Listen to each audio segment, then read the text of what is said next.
Hey guys, it's Kristen Wright with Wright Realty and Design, and today we're going to talk about a few things that if you are out actively looking at property and looking for your next home, but you have not done these things, you need to stop.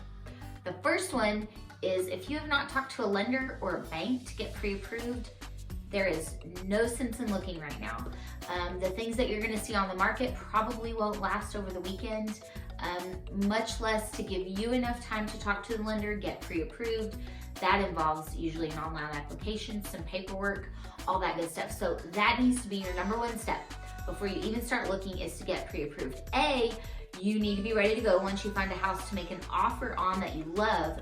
B, you don't want to be looking at houses that maybe, it's not that you necessarily can't afford them, you maybe don't want to afford them.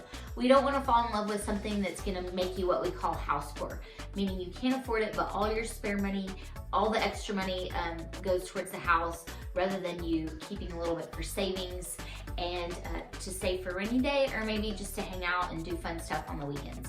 So get pre-approved, step one. The second thing, if you're out looking at houses and you have not saved for your down payment, you probably need to stop. There are some programs out there specifically for veterans where you can do a zero down. However, in today's market, you still need to have usually some money set aside for closing costs. A couple of years ago, a lot of times we could factor those in and allow the seller to pay those. Again, in today's market, it's so competitive that we rarely see the seller cover those. So we do want to have some money saved, whether it's for down payment only, down payment and closing costs, or usually both. So a good rule of thumb is to maybe have at least 5% down. That would give you enough for down payment and enough for closing costs if you save roughly 5% of the purchase price.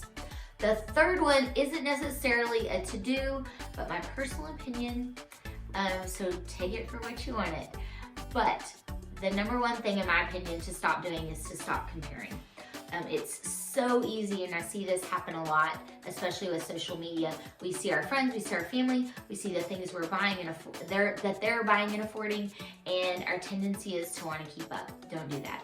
As hard as it is right now, you've got to stay in your lane. You've got to stay focused on what your financial goals are, what the home that you need for your family right now. You need to stay focused on that and to allow that to dictate the homes that your realtor is showing you. So for more tips and tricks, be sure to follow us, and as always, subscribe to this channel.